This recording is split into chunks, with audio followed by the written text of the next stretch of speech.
Today we're going to talk about something incredibly complex and absolutely critical. We're looking at Ukraine's other war, the one being fought not on the front lines, but inside its own borders. We're talking about the deep, ongoing battle against corruption.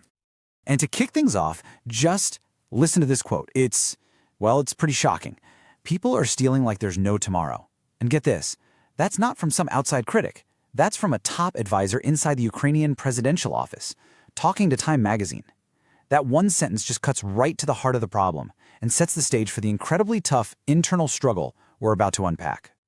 You know, that quote, stealing like there's no tomorrow, it's honestly the perfect way to start. So for our first section, let's look at the huge scandals that have been making headlines, even with a full-scale invasion going on. And believe me, this isn't some old, historical problem. This is happening right now. It really got back on the international radar in 2021 with the Pandora Papers, which raised some serious questions about offshore accounts. Then, in the middle of the war, a major procurement scandal hits the defense ministry.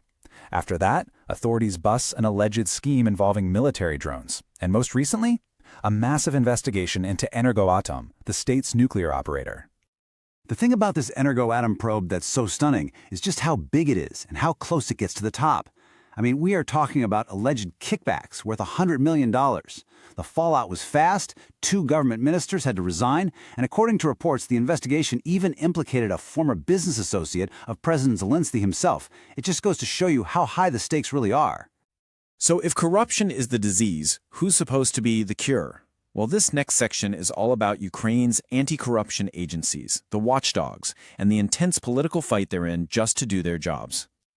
Okay, so let's meet the main players here, NABU and SAPO. Think of it like this. NABU are the detectives. They're the ones who investigate the big fish, the high-level corruption. Then you have SAPO, the prosecutors, who take those cases and fight them in court. What's so important to know is that both of these groups were born directly out of the 2014 Maidan Revolution. They were created to be the very foundation of a new, democratic Ukraine. But that very mission, their independence, came under serious fire. See, on one hand, these agencies were specifically designed to be autonomous, so they could investigate anyone without political pressure. But then, a new bill was introduced that aimed to put them under the control of the prosecutor general, who is a political appointee. This would have basically given the government a kill switch for any investigation that got too close to home. And the pushback was immediate and powerful. You had Ukrainians taking to the streets in protest, which is incredibly rare during a war.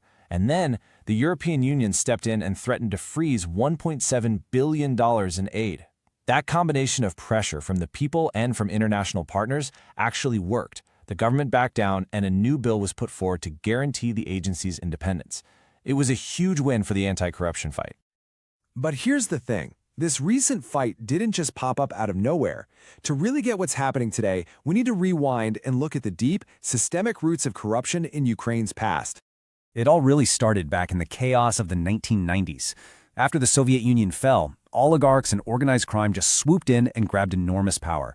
It got so bad that by the 2000s, U.S. diplomats were literally using the word kleptocracy, meaning a government of thieves, to describe the country. This all came to a head under President Viktor Yanukovych, whose government was seen as so corrupt that it was one of the main sparks that lit the fire of the 2014 Maidan Revolution. And this right here is such a critical point. This fight against corruption in Ukraine isn't some condition being imposed on them by the West. No way. It was a central burning demand from the Ukrainian people themselves during the Revolution of Dignity. Millions of people decided that this was a battle for the very soul of their country. So let's talk numbers. What is the actual tangible cost of all this? In this next part, we're going to look at the very real price the corruption is taken from the country and from its people. Okay, just try to wrap your head around this number for a second. Even the former president, Yanukovych, admitted that $7.4 billion was being lost from the state budget every single year. And that's just from shady public procurement deals. Imagine what that money could have done for schools, for hospitals, for the military. Just gone, vanished. So how does that big number translate to everyday life for regular people? Well, this data from Transparency International paints a pretty clear picture. Almost half of Ukrainians said they had to pay a bribe to the police or in the court system. About 41% had to bribe someone to get health care, and a third ran into it just trying to get an education. This is how a huge, abstract problem becomes a frustrating part of your daily reality.